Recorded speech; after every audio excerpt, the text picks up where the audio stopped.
Welcome to our live discussion. I'm Michelle Thomas. Tonight we explore the reactions to the massive salary increases for members of the political directorate.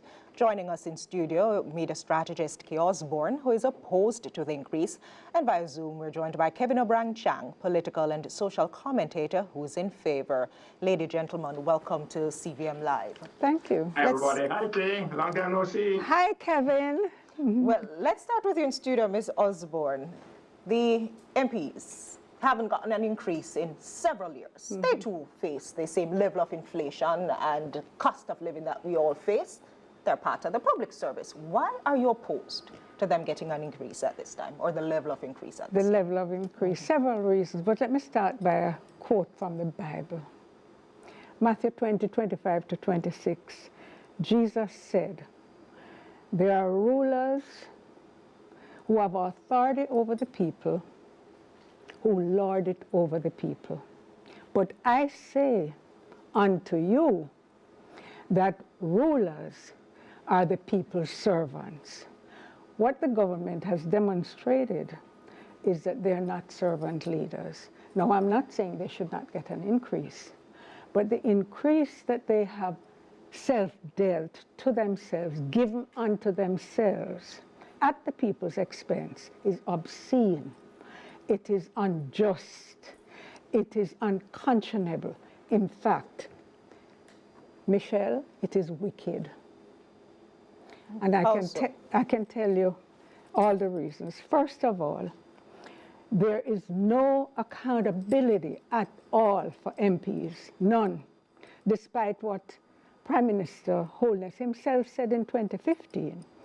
Going back all the way to Carl Stone's report in 1990, I believe, there has been, and Vision 2030, that said, we the people can recall non-performing MPs.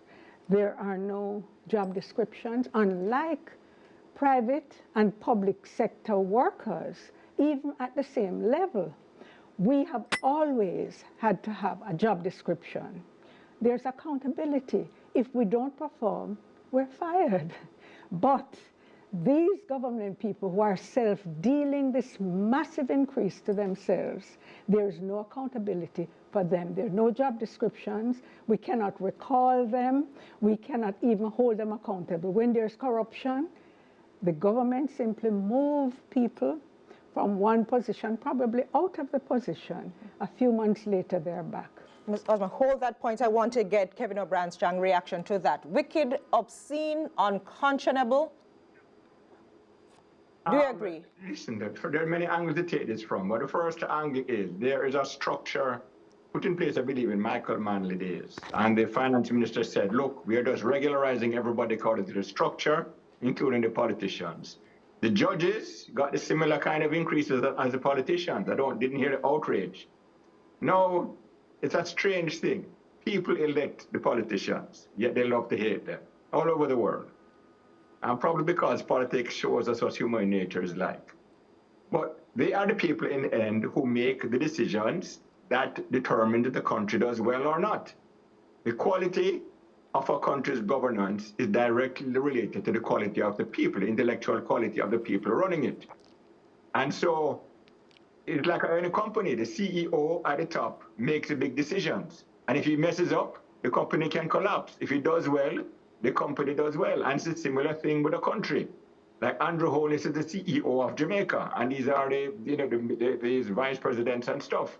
If these guys get it wrong, the entire country suffers. So we want as good quality people as possible. And I reference Lee Kuan Yew, who said, many times, said we cannot afford not to pay to get the best people in government.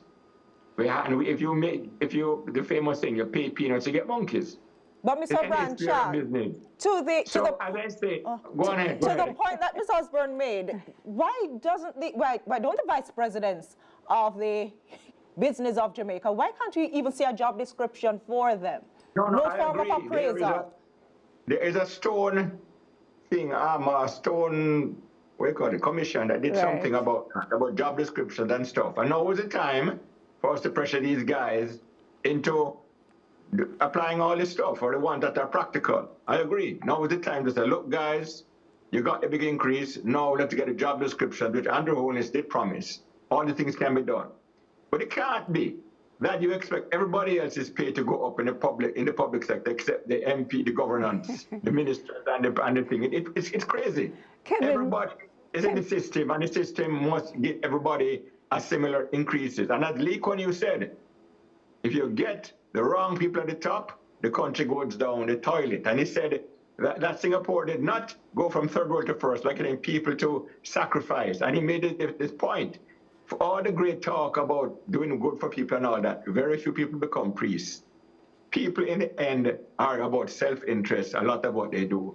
And the more money I get to do a job pays, the more educated, the more brain power you get. That's business. Why do businesses pay the guys at the top so much money? You know, Kevin, value for money. You know, Kevin, you've said why would it be different in politics? Kevin, you've said I agree with you, Kay. We need the accountability to be raised now. You've said some very... Kevin, allow Ms. Osborne to just respond, and I want to hear you in the context of what the Minister of Finance says. That this really isn't about the persons currently occupying the position. It's about the future. It's about attracting bright minds to public service and the political directorate. Well, it is about the future. It's about lining their pockets for the future. But having said that, Kevin, you have just said, we know the people who are in power are there.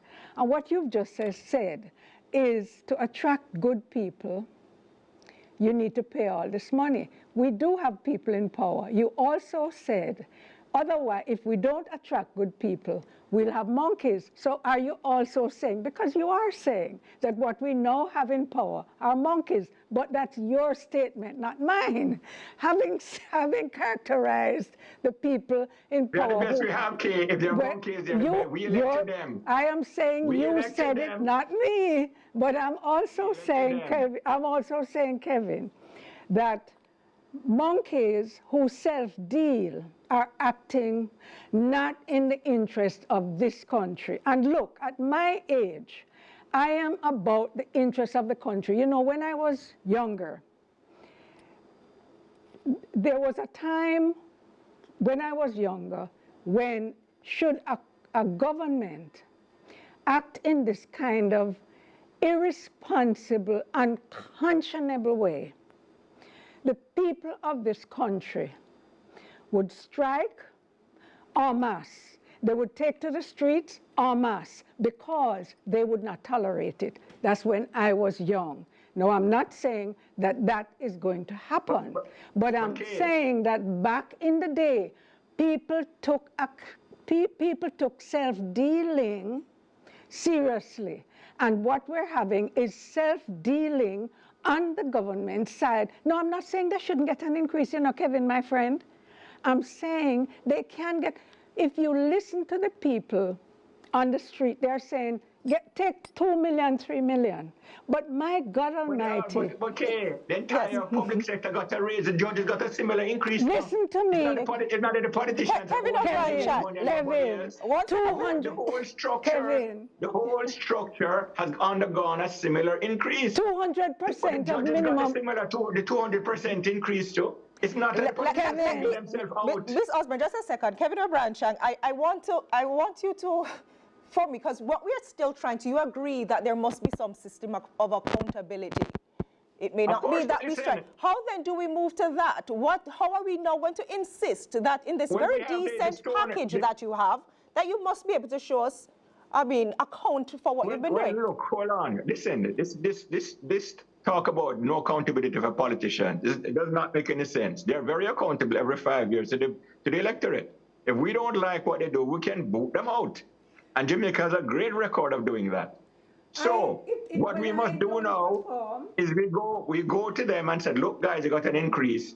Show us the accountability and the job descriptions. Otherwise, elections coming up in 2 years. We're going to boot you guys. They're more accountable than most people. That's Ms. Osborne can respond. Is the system of accountability sufficient as we have But it. that can't be true, Michelle. If look, Remember I one have thing, worked. for politicians, Look, think when you made the Kevin, point. Mr. Branchang, allow It's a Osborne very- just to respond to your point just Kevin. now. Okay, go on. I have been a member of the private sector in overseas. I've worked in the United States, Europe, Asia, Africa. If I don't perform, if people in the public and private sector don't perform, we're fired right away. Why should we At wait best, 5 years? 2 weeks. Happens all the time in Jamaica too. We with can, the exactly. electorate. We cannot. What happens in the elections? But you just Prime said Ministers have been booted all the time. 5 All the years. time, and all the ministers go. 5 Is that like they're there years. for life? 5 years, we're voted right away. The right to Not recall, 5 years, Ms. Kevin. Osborne, last night our discussion about constitutional reform, and Yeah. the panelists were of the view that that's something that we really need to consider, the right to recall. What is your view Absolutely. on that? And I want to hear Kevin O'Brien. Not just if that's something consider, that we need to not do. just No. consider it. It is an absolute essential part of the constitutional reform that we're going to contemplate. Removing royalty from being head of our country is insufficient. Constitutional reform requires accountability. And so we must begin to talk about, we must insist that we hold the government accountable, and we are holding the government accountable now for these. Kevin O'Brien, right of recall, what's your position on that? And doing it now? A lot of these things sound good in theory, but in the end, the accountability is the electorate. If you don't perform, we boot you out, and it happened. Jamaica is not a place. Some places, they're there forever. Listen, Portia got booted, then both got booted. Time, right? Mr. Then Kevin Andrew got O'Brien. booted. What I'm saying is, the fancy talk is great, but in the end, we do have a system of accountability of booting non-performers. And I'd We're say absolutely out of time. Kevin O'Brien, Wheatley got booted, Montagu got booted, they have not come back. Thank you so much for your time here on CBM Live panel discussion. And stay with us. Angela Melville has your sports package right after this break.